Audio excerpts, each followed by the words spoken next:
No one knew what to say, as they just looked at the woman dressed in an outfit that looked like it belonged in a fancy book.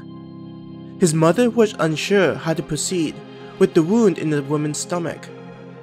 Being inside the simulation, none of them needed to bring in medical supplies or equipment.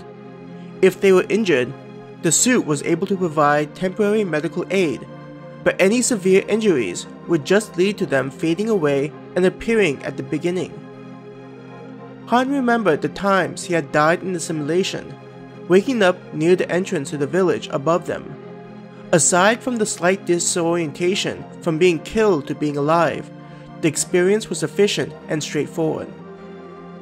Those that died would head back down into the dungeon, killing any newly spawned creatures and reuniting with the group ahead in the lower levels. As they dived into the lower levels, the process took longer, making it so that sometimes multiple people would rejoin the group as one of them got stuck dealing with a monster until the recently revived member teamed up with them. What are you going to do with her? Jennifer wondered, and unsure about their circumstances. Jackie pulled out a vial out of her suit's pocket. Do you think this might help? She held up a vial containing a red liquid. It was in one of the drops from way back, on the previous floor. Standing next to Jackie, Lacey reached out her hand. After Jackie passed it to her, she intently observed the liquid. I think I saw this at one of the shops. The man at the counter mentioned something about drinking the liquid to heal wounds, but I didn't pay much attention to him. Several in the group glanced at Lacey, startled by her words. Wait, you mean if we were to drink that, it would heal our wounds? Jiehua asked in disbelief. As Han listened to Lacey describe the function of the liquid, he was intrigued by the simulation. He then remembered his teacher barging in and talking about how these simulations weren't simulations but actual worlds. Looking to the woman in his mother's lap, the idea of running into someone else was no longer surprising when placed into that context. It was then, out of the corner of his eyes, that he noticed someone that was behaving somewhat atypically. Jimin looked to be interested in what Lacey was talking about. This would have been helpful to have when trying to push to the lower levels, Jimin mentioned. Liz nodded. Defeating enemies would sometimes be decided by how wounded we were, which such a vial would have made a difference. Her hand was near where her mouth would be behind the helmet. Compared to how she acted, the action looked unintentional as Liz thought about the implications. His mother, feeling the woman shuddering and still whispering about leaving people behind, looked up at Lacey. We should first try and figure out what's happened with this woman. I have the feeling that something time-sensitive is taking place. Nodding her head, Lacey went over and handed over the red liquid.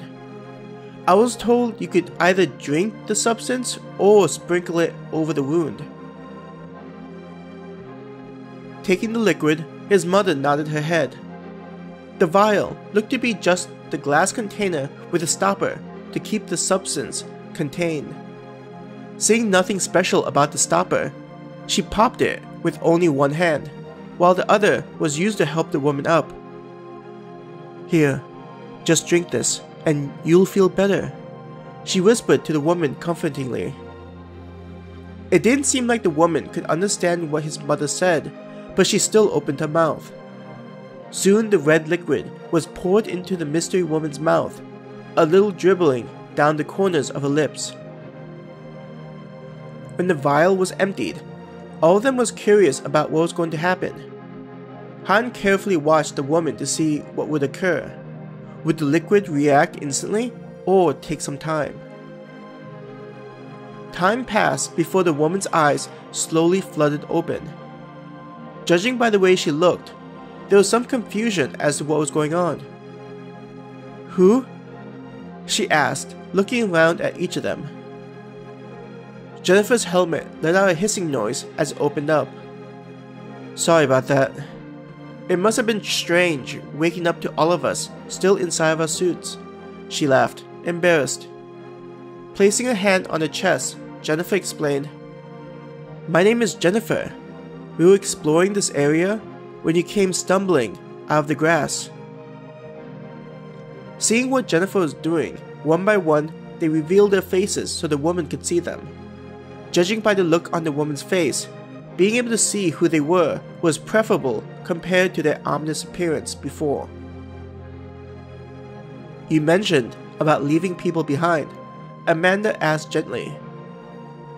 Opening her eyes, wide with fright, she turned her body and quickly stumbled out of his mother's lap. Her breathing quickened as she looked up at all of them. Terror plastered all over her face, remembering the reason why she was running. You have to help them, she screamed, pleading to all of them. Squatting to better look at the woman, Amanda asked, What happened? Who do we have to help? My friends! We ran across dozens of monsters we've never seen before, and they... The woman began sobbing, unable to continue. Standing back up, Amanda looked at each of them. What should we do? His mother got back up, dusting herself off. Her face was stern after hearing the woman's words. I think we should help them. Jackie looked torn, as if trying to decide what she thought they should do. Do you think she's one of the people in the simulation? Even if she's part of the simulation, I think it's not a bad idea to go and help her out. It'll give us a chance to see what we'll be facing, Lacey chimed in. Looking at the woman still pouring out her emotions, Han joined in on the discussion. I think it's not a bad idea to help someone out, even if this may be a simulated environment. I agree. We should still... Jennifer started to say before being interrupted. What do you mean that this place is a simulation? The woman asked, her voice thick from the crying. Her eyes were wide and her brows scrunched up. Jennifer looked hesitant to continue. Grace ended up being the one that approached the woman and attempted to answer her question. What's your name? Grace asked in a voice likely the same one she used when being on duty as a police officer. Abigail? The woman answered. A smile appeared on Grace's face, hearing the woman answer. Okay, Abigail. Though you may not believe us, my friends and I come from a place outside of this world. To us, this place is a simulation, not a real one. Abigail looked even more confused, hearing Grace's words. It's okay, if it sounds strange and unbelievable. We'll help you and your friends out, Grace added in, likely worried that the woman would think Grace was saying that they wouldn't help her and her friends out.